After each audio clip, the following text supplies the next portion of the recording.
Marjorie Orbin was a glamorous Vegas showgirl. Blonde, tall, long legs, great figure. And she gave it all up to be the wife of a wealthy Phoenix art dealer.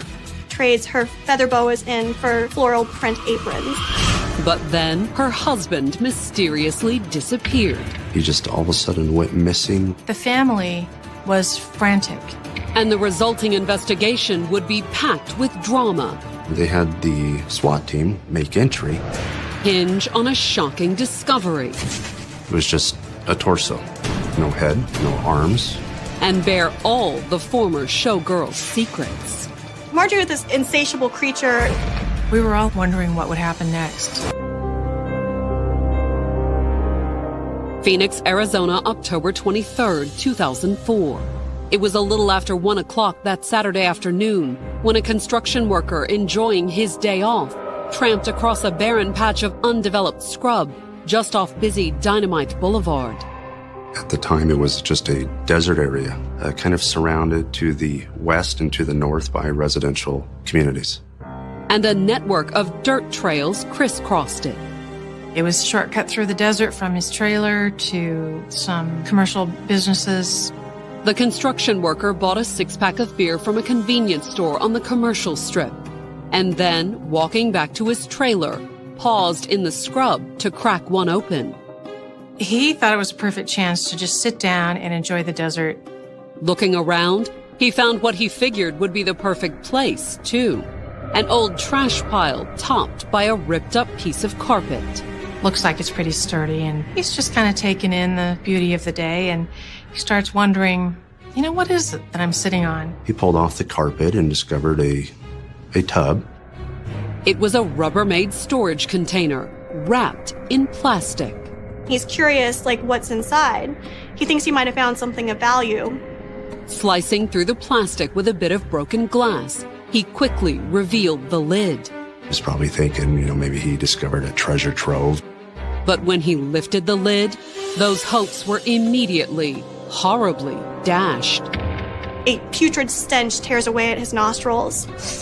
But as sickening as the smell was, it was nothing compared to what he saw inside the tub. Human remains. Even more horrifying, it wasn't a whole body. It's just a chunk of the human body, the midsection of a human being. It was a gory and horrifying discovery.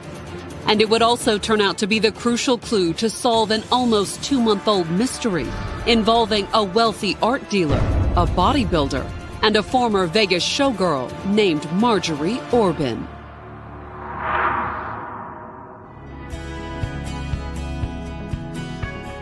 Born in 1961, Marjorie Ann Crow grew up in the small town of Altamont Springs, Florida.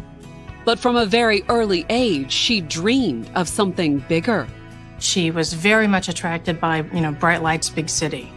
She spent much of her youth honing the skills to make her escape. From an early age, she showed a talent for dance. It was a lifetime passion for her.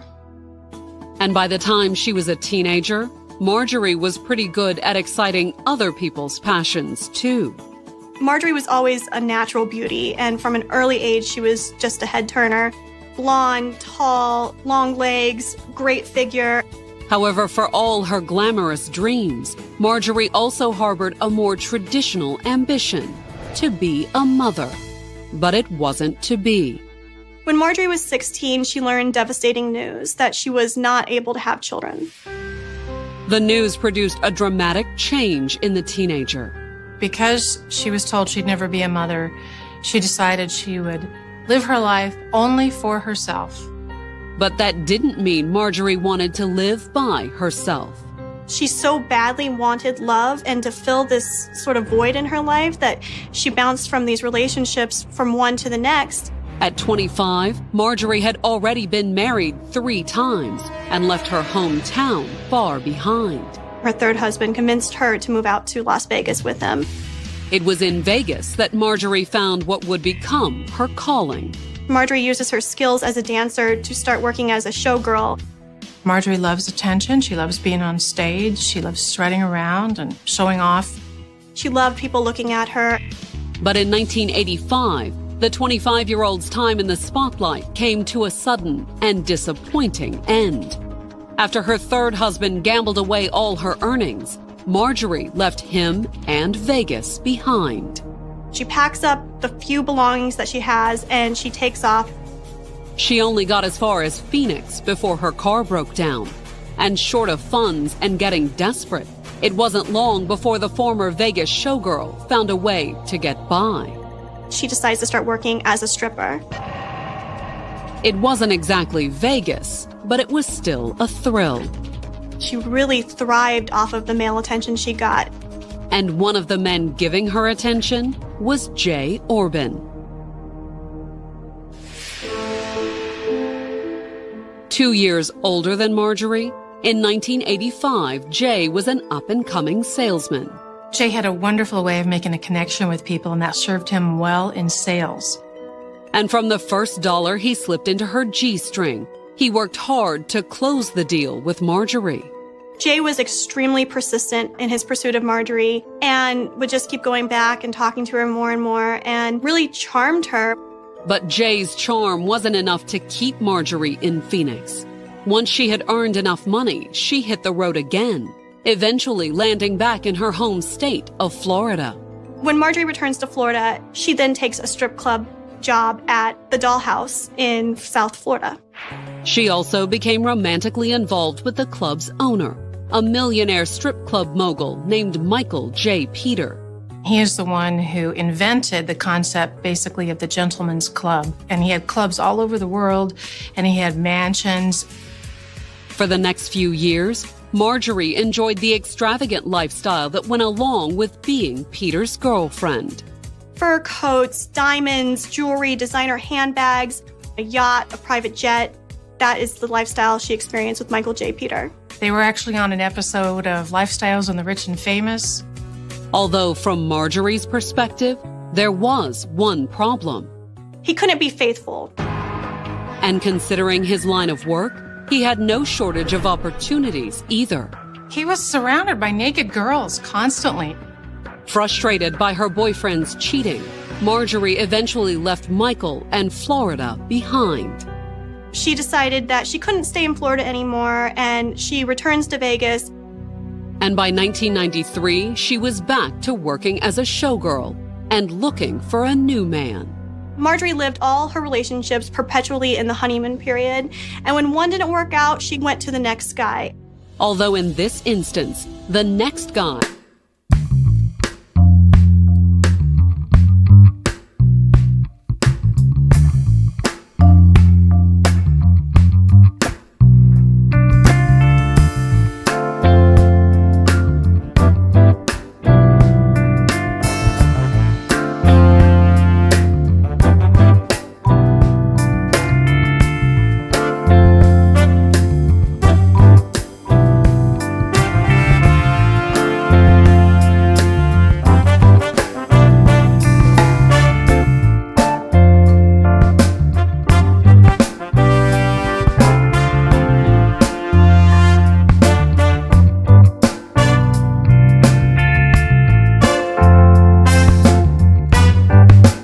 wanted a family, and Jay said, I'll give that to you.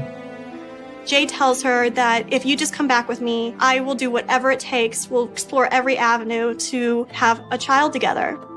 It was a tempting offer for the 33-year-old showgirl and stripper. She realizes that now that she's approaching her mid-30s, that this isn't going to work long-term for her. And so in 1995, Marjorie married Jay Orbin at the Little White Wedding Chapel in Las Vegas, and she left her life as a showgirl behind. She trades her feather boas in for floral print aprons and becomes the perfect Phoenix suburban housewife. Whether it was love or simply the security that Jay offered was tough to say. But either way, Marjorie seemed happy. I don't see any urge in her to want to go back to the stripping life. But Marjorie did want more. She wanted to be a mother. And thanks to recent medical breakthroughs and Jay's money, she had a chance to get her wish. They spent over $100,000 to go through these in vitro fertilization procedures. The investment paid off. In August of 1996, Marjorie finally gave birth to a son. When they finally got their son, it was like a miracle baby. And for both Marjorie and Jay, they doted on their little boy. He was their entire world. Although, as time passed, Jay's thriving business meant that he had to spend more and more time away from home. Jay was an independent salesman. He owned his own business, and about 2 weeks out of every month, he traveled throughout the country. He's really successful, but he's gone a lot. Which meant Marjorie and the baby spent lots of time alone. She starts devoting all her time and energy into being the perfect mom, having the perfect house. And having the perfect body, too. The former stripper and showgirl worked extra hard to maintain the figure that had once graced a Vegas billboard. Marjorie was obsessed with the gym and obsessed with working out, and she went there for several hours each day.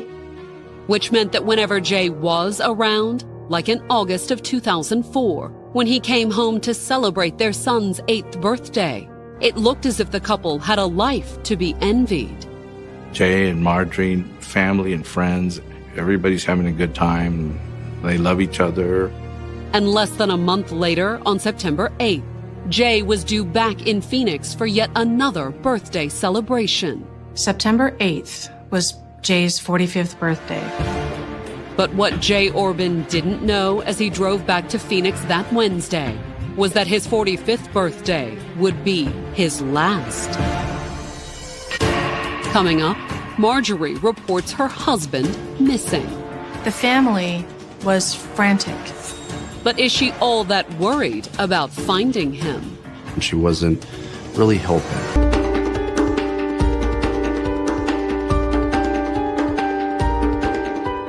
On Wednesday, September 22nd, 2004, 42-year-old Marjorie Orbin called the Phoenix police to report her husband, Jay, missing.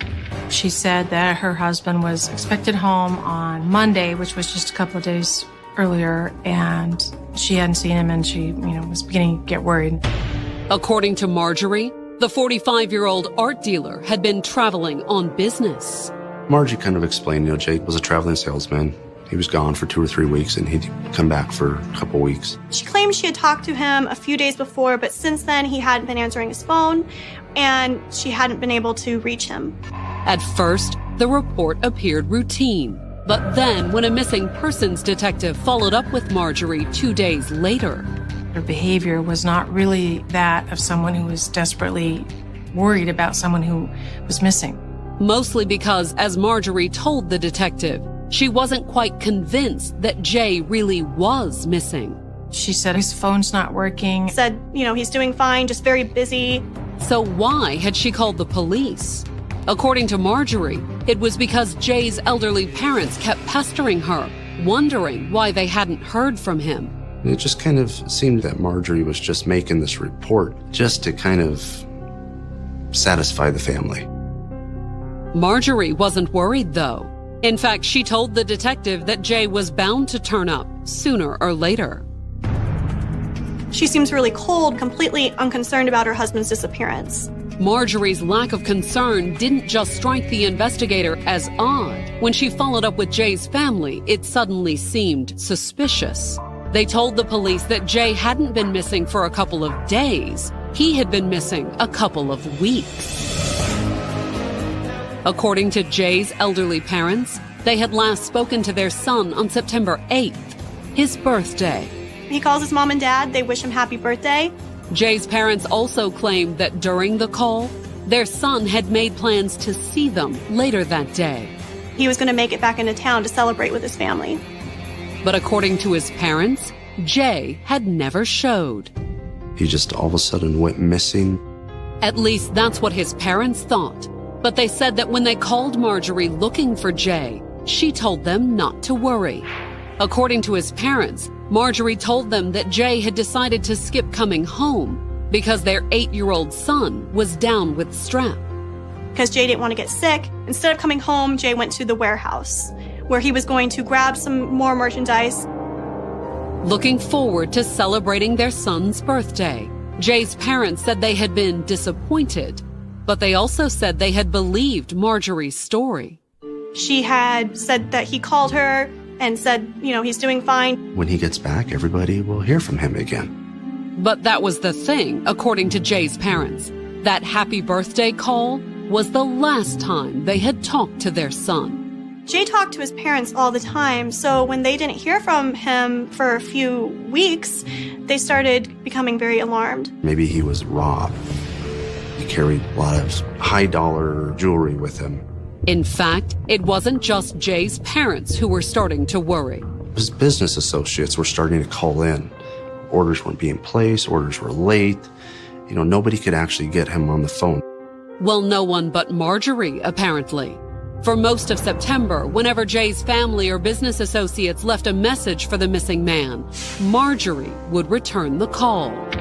She kept saying he was back out of town and she had been in contact with him and she had talked to him daily. So something just wasn't adding up. And as the days continued to pile up with no word from Jay, Marjorie's explanations had started to wear thin. The family was frantic. No one has heard from Jay in 10 days, 12 days, 2 weeks. Jay's family began to ask questions. Marjorie, where is he? Jay's parents are pushing for Marjorie to file a missing persons report, and finally the pressure gets to her and she relents and calls the police. But then, once she called the police, she wasn't really helping. She was almost kind of standoffish. And when the missing persons detective spoke to her on September 28th, after numerous unreturned calls, Marjorie was rude. It did not go very well. Marjorie was not pleased to be hounded by the detective. They have a confrontation over the phone. And in that confrontation, Marjorie essentially told off the detective. Marjorie actually says a phrase like, "Do I have to tell you everything, like including the color of my toenails?" The investigator didn't back down, however. Instead, she made a request. One that basically put Marjorie on notice that the police suspected there was more to her husband's disappearance than she had led them to believe. Marjorie was asked to take a lie detector test. But when the investigator asked her about coming in for a polygraph, Marjorie wasn't the only one who answered. On the phone with detectives, Marjorie starts talking to someone in the background. That person, a male voice could be heard telling the detective to go F herself. Who was the mysterious man in the background? Marjorie didn't say. In fact, she hung up the phone and stopped talking altogether. Marjorie stops returning the detective's phone calls. Not that it mattered. Her suspicious behavior and the fact that there was a mysterious man in her house were enough for a search warrant. They had the SWAT team make entry. They actually had the battering ram and battered Marjorie's front door down and came storming in. And just inside the front door, the SWAT team found Marjorie waiting with a man, presumably the same one who had told off the missing persons investigator. This big, burly man rushes towards detectives. Marjorie was standing behind him, and it was as if he were protecting her. Like he's going to take on the SWAT team. Not that he ever got the chance. The man had barely taken a step before one of the SWAT officers tased him. Dropped him to the ground, blood all over the tile. It split his nose open. Marjorie is panicked. She's screaming. The officers are leveling automatic weapons at her face. And when the SWAT team asked just who the man bleeding all over Marjorie's front hall was, she told the police that they had just tased her boyfriend. The plot thickens. While one team of investigators searched Marjorie's house, another questioned the former showgirl and her boyfriend. They weren't charged with anything, and they were questioned. During her interview, Marjorie was as difficult as ever and extremely upset about how the SWAT team had just barged in and tased her boyfriend. We didn't know who was banging on the door. I was terrified. Marjorie's demeanor was very defensive, like, what's going on? I didn't do anything wrong. Marjorie's boyfriend proved more cooperative, however. He told the investigators that his name was Larry Weisberg. Larry Weisberg was a 60-year-old amateur bodybuilder. He was physically fit. He was in good shape. He told the police that he had met Marjorie a few months earlier. They worked out at the same gym. And according to Larry, they had been dating for a while. They built a relationship, and eventually it just kind of expanded, and it moved rather quickly. And Larry eventually started staying the weekends over at the house. And based on the timeline Larry gave them, he'd started staying the night well before Jay disappeared. Larry Weisberg was Marjorie's boyfriend while Jay was out of town. But according to Larry, that didn't mean he knew what had become of Marjorie's missing husband. Larry claims to have no knowledge that Jay went missing, that he had anything to do with Jay's disappearance. In fact, Larry claimed he had no idea that Marjorie and Jay were still married. He was told by Marjorie that she was divorced from Jay and she lived in the house and Jay had his own separate place. They only have a friendly relationship where he stops by every once in a while just to see his son. And based on what the investigators searching Marjorie's house found, Larry just might have been telling the truth. When they went through the house that evening, the investigators did find a few traces of Jay, although they had to look hard to find them. Photos from the frames on the wall had been removed. Jay's clothes had been put in boxes and stored in the attic. But did that necessarily mean anything? There's a missing person. We don't know if there's a homicide. It's very possible that Jay was holed up in a hotel somewhere, alive and well. Although, based on what they found in Marjorie and Jay's garage, the investigators were beginning to have their doubts. The garage had been freshly painted. The floor had been covered with an epoxy coat. Did the fresh paint and epoxy cover up a crime scene? The police were certainly starting to suspect as much. Pretty obvious it was going to go from a missing persons to an active homicide investigation. It would take more than a gut feeling for an arrest warrant, however. So that night, after questioning Marjorie and Larry, the investigators had little choice but to let them go. There was nothing to charge her with at that point. But over the next few weeks, the investigators kept a close eye on the former showgirl and her bodybuilder boyfriend. Did the two of them kill him together? Just what is his role? The investigators also dug into Marjorie's financials and made an interesting discovery. The last time the family heard from Jay, the next day, all of a sudden, Marjorie is making a lot of cash withdrawals. She had been withdrawing $500 from the bank every single day. And she was using her credit cards even more than her ATM cards. She had gone on these shopping sprees, buying clothing, jewelry. She bought a fountain for the front of her house, ran player piano. Even more suspicious, in the first few days after Jay's disappearance, she'd purchased a massive amount of cleaning supplies. Hundreds and hundreds of dollars worth of cleaning supplies. Acetone, acid washers, Clorox, mops. Coming up, the police are summoned to a grisly find. There was no head. There was no arms. But is it Marjorie's missing husband? Inside the bloody pants pockets are a set of car keys. At 1:30 p.m. on October 23, 2004, the Phoenix Police Department received a disturbing 911 call about a gruesome discovery in the North Phoenix desert. It's a torso sliced from right above the belly button and below the knee, still clothed in a pair of bloody denim jean shorts. A construction worker had chanced upon the remains. They had been stuffed in a plastic storage container and dumped in a vacant lot on the city's north side. He was walking up to the local convenience store just to get something to drink. And when he returned, he came back through the desert and he decided to stop and kind of enjoy his beverage of choice. And when his curiosity got the better of him, he decided to look inside the container. He's terrified. He runs to the nearest grocery store and calls the police. Homicide investigators were on the scene within minutes. It's a homicide investigation because you don't end up cut up because you died sweetly in your bed. But while it was obviously a homicide, identifying the remains wouldn't be so easy. It was just a torso. There was no head. There was no arms. And that left the investigators little to go on. It looked like it was a middle-aged white male. That afternoon, the investigators transported the container full of remains to the county morgue. We had the entire container removed to the medical examiner so that we could do further examination with the medical examiner's assistance to preserve and collect any evidence. They conducted the autopsy 2 days later, but the dismembered remains didn't yield much. But what they did would prove to be important.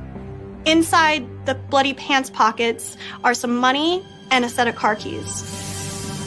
Ford keys, to be exact. At the time, the homicide detective investigating the body in the storage bin didn't know just how significant that discovery would be. But once he left the morgue and returned to the police station, things would quickly change. In the evidence room, as I'm going through the keys and kind of separating the money and counting it and itemizing what we have, there were some other detectives in the room at the time, working on a complete separate case. A missing persons case. And when Detective Barnes described how he just found a set of Ford keys on an unidentified body in the storage bin, the missing persons investigator did a double take. That same day, the investigator had made a find as well, an abandoned Ford Bronco. The Ford Bronco was found in a neighborhood just east of where Marjorie and Jay's residence was, parked on the side of the road, just kind of abandoned. Suddenly, his homicide case had collided with her missing persons case. I thought, could this be too easy to get a break like this? But incredibly, it was that easy. The Bronco was Jay's. They took the keys, turned the ignition, and fired right up. I can't believe this just happened. 30 minutes ago, we had no idea who this person was, and now we have this person's vehicle. That evening, the investigators shared news of the discovery with Jay's family, who had more information for the investigators, too. About a week before Jay's remains were found, Marjorie was starting to inquire about how she going to get her hands on the life insurance policy. The insurance company had told her that collecting on Jay's life insurance would take one of two things. Either his body would have to be found, or she would have to get him declared legally dead, which took a long time. Marjorie finds out that if a body doesn't turn up, she won't be able to collect the insurance money for 7 years. Had Marjorie opted for a shortcut, it certainly sounded plausible to the police. A week later, Jay's remains are found out in the desert, a couple miles from her home. On November 13th, Marjorie used Jay's credit cards to run some errands, but the accounts had been flagged by the investigators. Police were called. They detained her, arrested her for fraud at that point. When the police brought her in, they questioned Marjorie about the remains they had found, and she didn't appear surprised or even shocked by the gruesome pictures of what was most likely her husband's dismembered torso. She's holding a soda can, and they suddenly flip this horrendous photo at her. And she acts upset, but she never spills the drink. She just didn't seem to react the way you think somebody would. But was there an innocent reason for her indifference? Early on in her interview, Marjorie stunned the investigators by announcing that she and Jay were divorced. This was a surprise to everybody. Jay didn't tell his parents, didn't tell his brother. According to Marjorie, she and Jay had been divorced for the past 7 years. There is a reason why we divorced, but we're not having a problem. They had divorced because of a financial problem with one of her previous husbands. I have an IRS lien against me. According to Marjorie, she wanted to protect Jay. I don't have to put all of his assets at risk because for him to have to pay something that he didn't do. But Marjorie also told them that even though they divorced for financial reasons, the romance had faded too. Her sexual relationship with Jay was virtually non-existent. They had more of a friendship, a working partnership, domestic, for raising the child. Please function as a family. And finally, Marjorie admitted that whenever Jay was out of town, which was often, she had hooked up with other men like Larry Weisberg. And how long have you known him?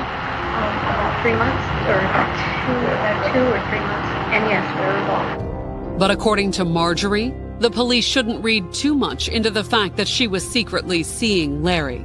That doesn't have anything to do with it. And for the moment, the police still couldn't prove otherwise. So after grilling her for several hours, they let her go a second time. She was released on her own recognizance. I mean, we didn't have any reason to hold her. However, now that the investigators knew Jay's body had been dumped in a storage container, it wasn't long before they took a second, closer look at the long list of cleaning supplies that she had purchased shortly after Jay's disappearance. And one transaction immediately caught their eye. One was a purchase at Lowe's, several bottles of cleaning supplies, several mops, and 2 containers. 50-gallon Rubbermaid containers, just like the one that held Jay's remains. And when they went to the store and pulled their security camera footage, Detectives find video of Marjorie purchasing Jay's plastic coffin, the big blue Rubbermaid container that his body is found in. The SKU number for the barcodes was the same exact barcode number that we found Jay's remains in. However, while the video and sales receipt seemed to indicate that Marjorie had helped dispose of Jay's body, did that mean the former Vegas showgirl had killed him? After all, there was still one wild card in play, her bodybuilder boyfriend. Larry's behavior with police was very aggressive, very violent, and he immediately drew suspicions to himself. The investigators spent several weeks trying to build a case against Larry and failed. It was corroborated by outside sources that he didn't know he was the other man. Larry thought he was the boyfriend of a divorced woman and that everything he was doing was on the up and up, and there's no evidence to the contrary. However, the case against Marjorie was getting stronger. On December 1st, the DNA tests on the corpse in the storage container confirmed what the investigators had long suspected. The DNA did confirm that it was Jay. With no evidence that Larry was involved, there was only one thing left to do. On December 6th, the detectives were on Marjorie's doorstep with another warrant, an arrest warrant. She opened the door for us, and it was at that point that we placed her under arrest. Marjorie didn't put up much of a fight. She calmly put her hands behind her back. She was placed in the back of a squad car, and then she was taken away. Coming up, the prosecution calls a parade of ex-lovers to the stand. Marjorie was this insatiable creature. And Marjorie's defense team offers a startling new account of Jay's death. That's where the cover-up begins. On January 29, 2009, Marjorie Orbin stood trial for murder in Phoenix, Arizona. The 47-year-old former stripper and Vegas showgirl was accused of killing and dismembering her ex-husband, Jay Orbin. His head's still missing. It was very, very troubling. And if convicted, the gruesome nature of the crime could have serious repercussions for Marjorie. Marjorie certainly was up against the death penalty. She was fighting for her life. Not that Marjorie appeared all that worried when she sat down at the defense table that morning. She was extremely cold, very unemotional, almost like an ice princess.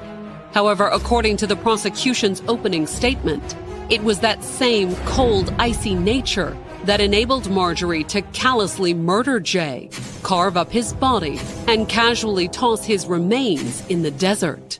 She was done with Jay, she was tired of him, and she was going to get rid of him. And Marjorie could do it, according to her bodybuilding ex-boyfriend, Larry Weisberg. After Marjorie's arrest, Larry had agreed to testify for the prosecution. Larry was provided with an immunity agreement to where his testimony, anything he said would not be used against him. When he took the stand, Larry still denied any direct knowledge of Jay's murder. But he did testify that his former lover and workout partner was physically capable of the crime. Larry testified that she was very strong. She was very physically fit. It was possible for her to move the body by herself. She had been bench pressing weights had been working out every day, almost preparing for some sort of, physical excursion. The prosecution painted it that she was training to erase Jay and get rid of his body. The former boyfriend's testimony wasn't exactly earth-shattering. Instead, the real shock occurred when the prosecutors called a woman named Sophia Johnson to the stand. Sophia was Marjorie's cellmate at the Maricopa County Jail, and according to Marjorie's attorney, the two women were also lovers. Marjorie, this insatiable creature, she carried on a lot of lesbian affairs, and she always had to have someone in her life. When she was removed from having the ability to have those relationships with men, she had them with women. In her testimony, Sophia denied that she and Marjorie were lovers. But she did claim that they had become close friends while they were incarcerated together. Sophia was the key witness against Marjorie in this case because it was months and months of Sophia being there as her friend and listening. And according to Sophia, she had heard plenty from her friend. She'd learned some certain information regarding the case. She said that Marjorie talked about killing and dismembering her husband. It was a major piece of evidence. It was a confession from Marjorie. Hoping to cut a deal on the charges she faced, Sophia had started cooperating with the authorities and had even tried to help them recover the missing portion of Jay's remains. At one point, Sophia asked, "What'd you do with the rest of him?" And Marjorie said she fed him to the dogs. Of course, when it came time for cross-examination, the defense did its best to capitalize on the fact that Sophia was trying to trade information on Marjorie for a reduced sentence. She would say anything just to get out of jail. And the fact that their case hinged on a jailhouse snitch wasn't the only problem the prosecution faced either. The prosecutor had some medical problems that just put him out for good, and so they were halfway through a trial and they could either just throw the whole thing over and start over again, or they could put someone in to sort of rescue the whole affair, and they went with that option. The result was a 2-month delay and a new prosecutor. And when the defense started presenting its case on June 16th, it quickly became clear that they had put the brake to good use. In their open, the defense had an entirely new story for the jury, one that let Marjorie off the hook for murder and supposedly identified Jay's real killer. Larry Weisberg was the individual that actually killed Jay Orbin. The story was Jay came home. Jay and Larry had a confrontation. Larry killed Jay by shooting him. We don't think that it was intentional. It was accidental, probably. According to the defense, it was also Larry, not Marjorie, who dismembered Jay's body and dumped it in the desert. Larry tells Marjorie not to come out into the garage, and he spends a day in the garage cleaning up a scene, doing something with the body, and leaves in the green Ford Bronco. And that's where the cover-up begins. Marjorie knows that Jay has been killed, but she doesn't say anything. And the defense claimed that she didn't say anything because she feared crossing her bodybuilder boyfriend. Marjorie said that Larry threatened her, and Marjorie kept the whole thing a secret to protect her family and because she was scared. Marjorie wouldn't say it directly to the jury, however. She never testified in court. Instead, the defense's star witness was yet another of Marjorie's former lovers, the millionaire strip club mogul who'd given Marjorie her start, Michael J. Peter. Michael kept contact with Marjorie even after Marjorie had married Jay. Not only did he stay in contact, Peter testified that he had always been willing to take Marjorie back, too. And according to the defense, having a millionaire sugar daddy to fall back on meant that Marjorie had no motive for murder. Michael basically came in and said, if she wanted money, all she had to do was call me. Coming up, Marjorie awaits her fate. We were all wondering what would happen next. And the jury makes a quick decision. The jury only deliberated for 6 hours.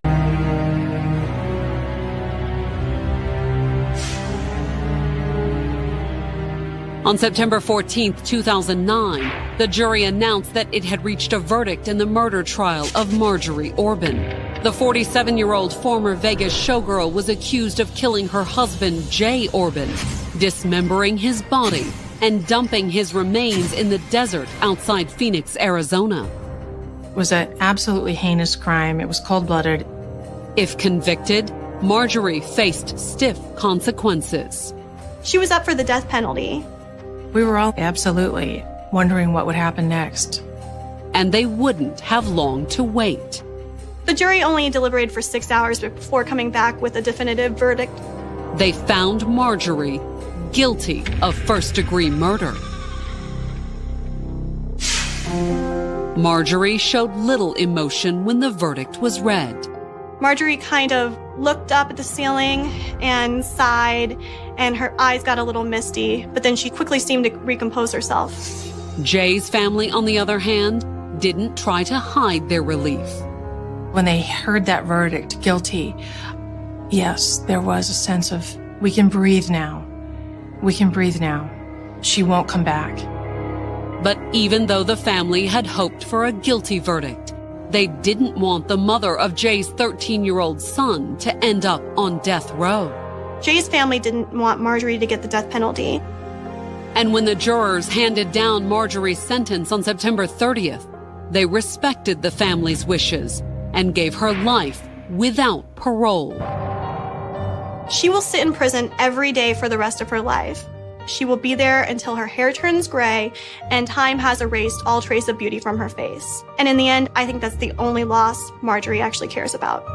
And for many involved in the case, Marjorie deserves that and more, considering how callously she disposed of her husband.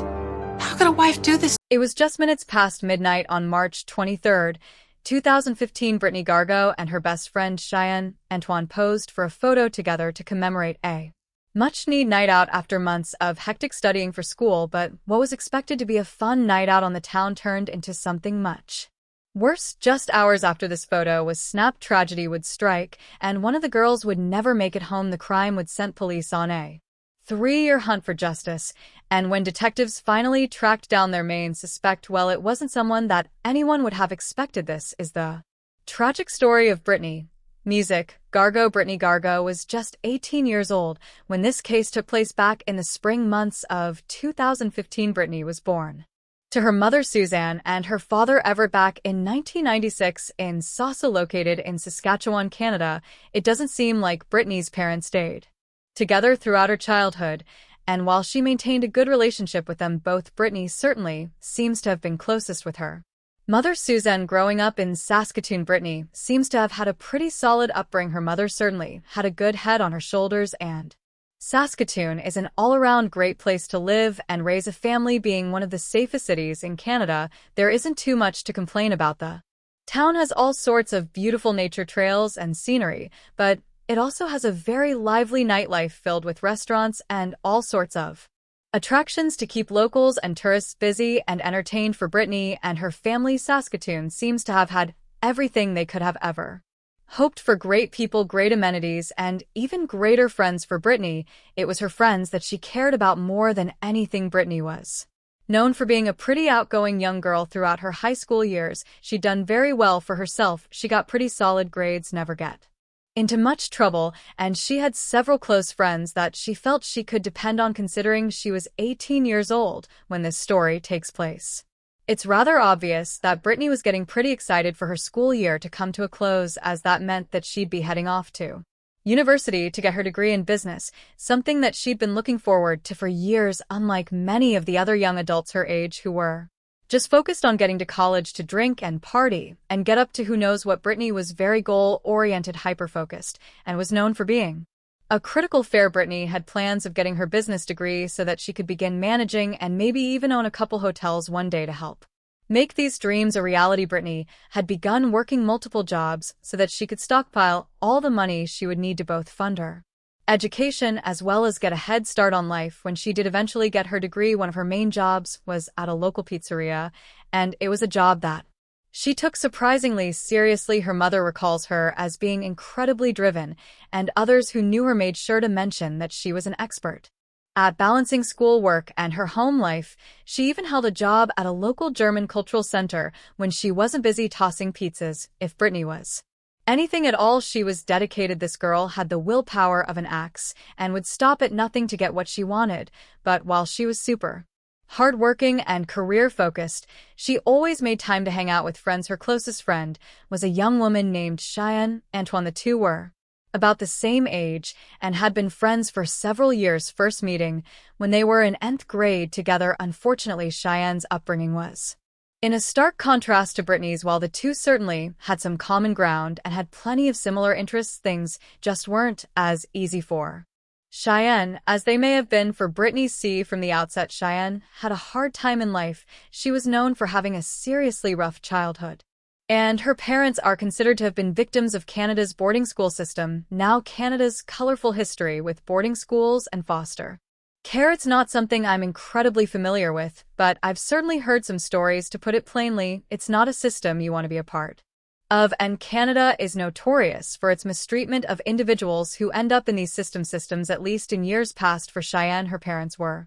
both forced into the system involuntarily, and they paid a hefty price for it. The years of torment and mental, as well as physical abuse that they endured left a lasting impact on their lives, an impact that would trickle down to their offspring, leaving them hurt and vulnerable as well. It's been reported that Cheyenne lost both of her parents at a very young age due to the abuse that her parents endured in these systems. They both fell deeply into addiction and less than desirable lifestyles. This interment that Cheyenne was doomed to suffer the same fate, being plunged into the exact same system that completely consumed her parents' life. Was never easy for Cheyenne. It seemed everywhere she turned, things just got worse. But when Cheyenne decided to try to forge a relationship with her mother after being separated from her for years, well, she would discover a new kind of low, unlike anything she could have imagined. I cannot overstate the devastating impact that addiction can have on your life. We all know this, and far too many people have experienced it firsthand. Cheyenne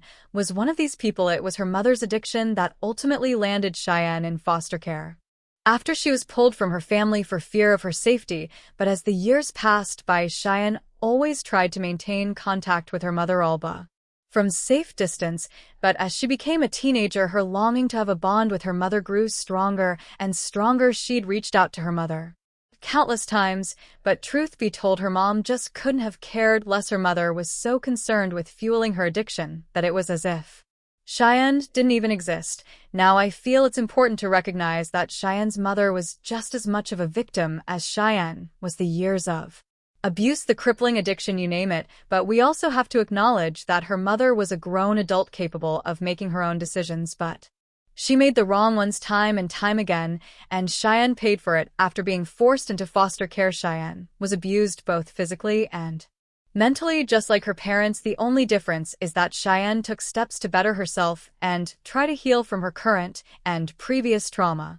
Her parents were not afforded the same luxuries, but all of these reached a peak when Cheyenne was just 15 years old. Her mother finally lost her battle with addiction and passed away, leaving Cheyenne for the most part to face the world alone. Unfortunately, if the situation wasn't already bad enough, the loss of her mother left her feeling as though she had nowhere else to turn other than to the same vices that her mother had. Before long, Cheyenne had become involved with some rather shady people, and it only took a matter of months before she too fell into the trap of addiction. But Cheyenne had one saving grace, that her mother didn't have Brittany. It was around this time that Cheyenne and Brittany's relationship had really begun to blossom. For Cheyenne, all she wanted was for a friend to have her back and just listen and be there for her. Brittany also wanted nothing more. The two hit it off like you wouldn't believe, and before long they were inseparable. This brings us to March of 2015. The two had been studying incredibly hard for their end-of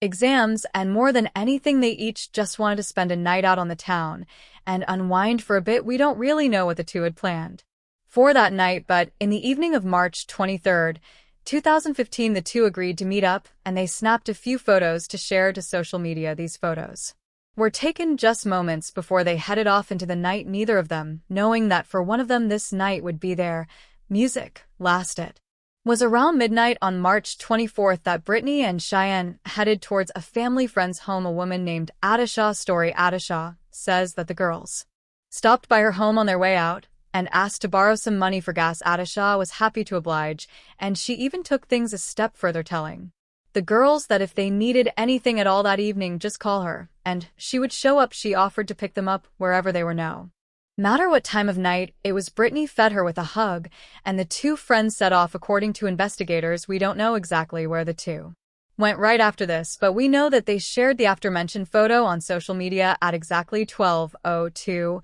a.m. On March 24th, this would be the last time anyone heard from Brittany, as all contact after this post ceased. She never responded to any phone calls, social media comments, nothing. Just 6 hours later, at exactly 6:02 a.m., a driver was traveling down a remote road on the outskirts of Saskatoon when he spotted something off to the side of the road.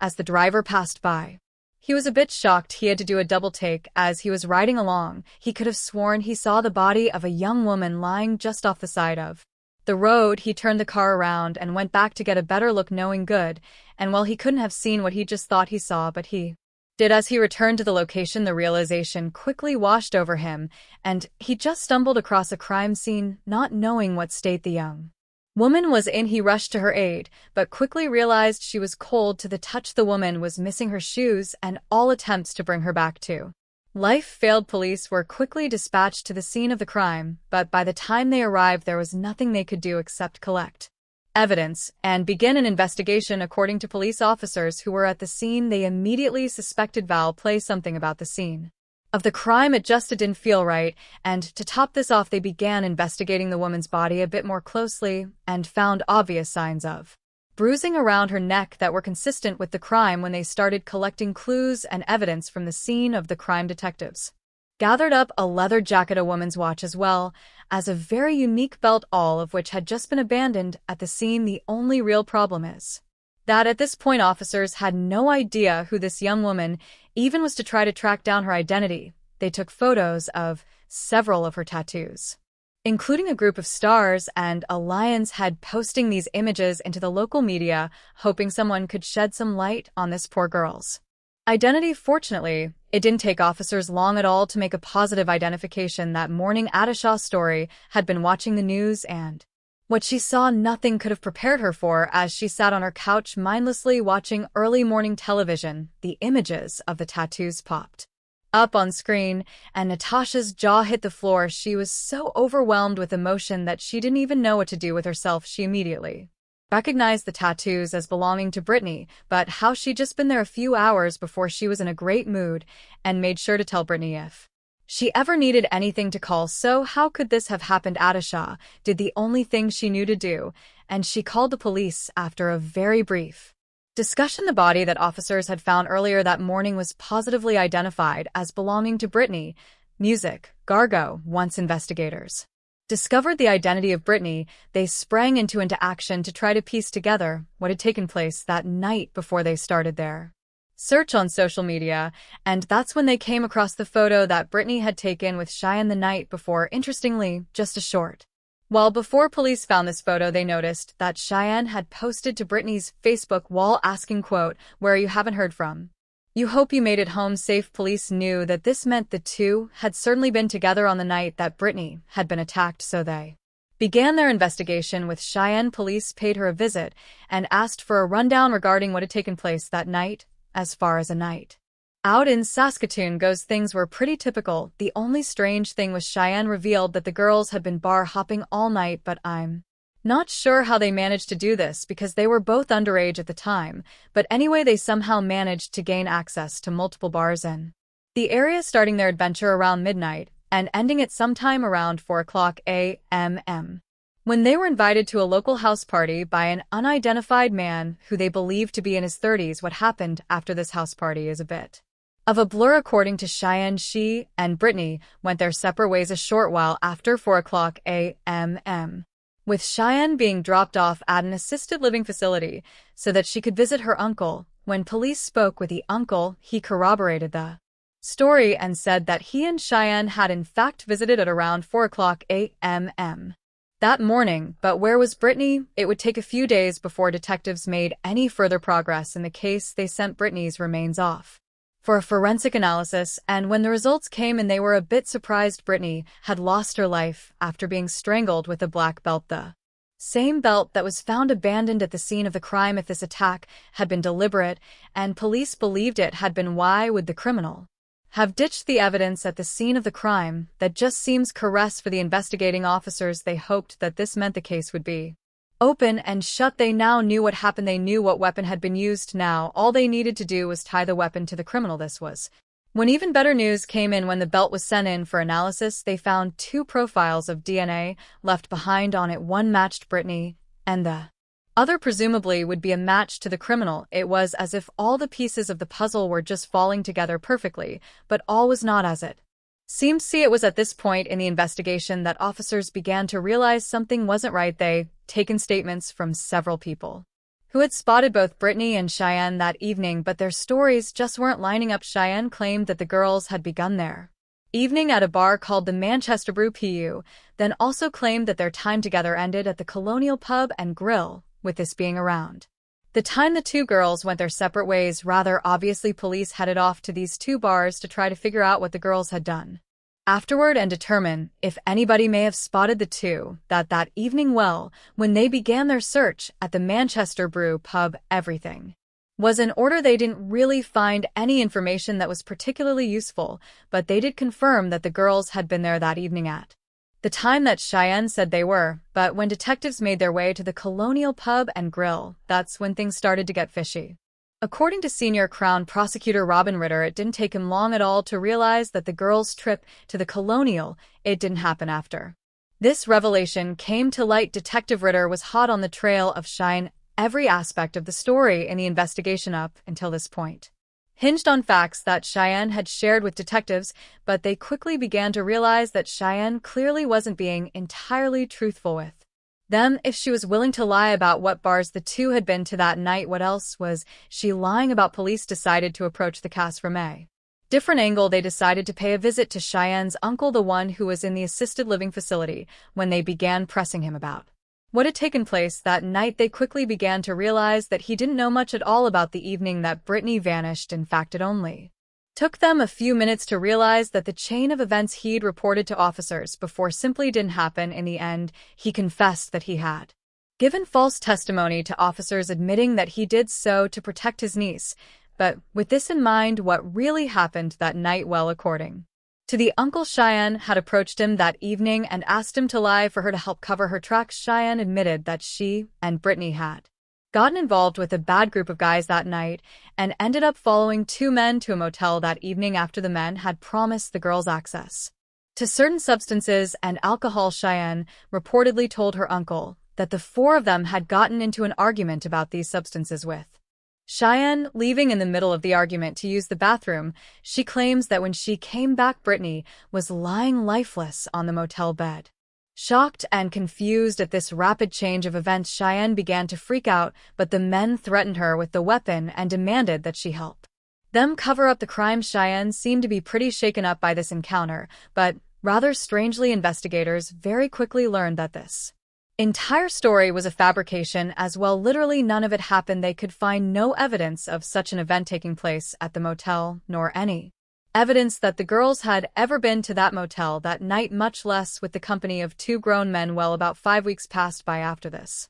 Cheyenne, in the meantime, had been arrested for shoplifting and was now being held in a local jail. While she was awaiting her trial, detectives decided that they would pay her a visit in jail and see if she'd finally be willing to tell them the truth. She wasn't, in fact, when police pressed her about the night of Brittany's passing. She refused to tell them a single whole thing, not one word. But actually, this was all the prosecutors needed to hear, because it was now clear they were on the right track. Police may not have had much evidence to go on, but now knowing that Cheyenne certainly knew more than she was letting on, they decided to keep tabs on her and watch her from a distance, hoping that at some point she would slip up and make a mistake that might just shed new light on their investigation.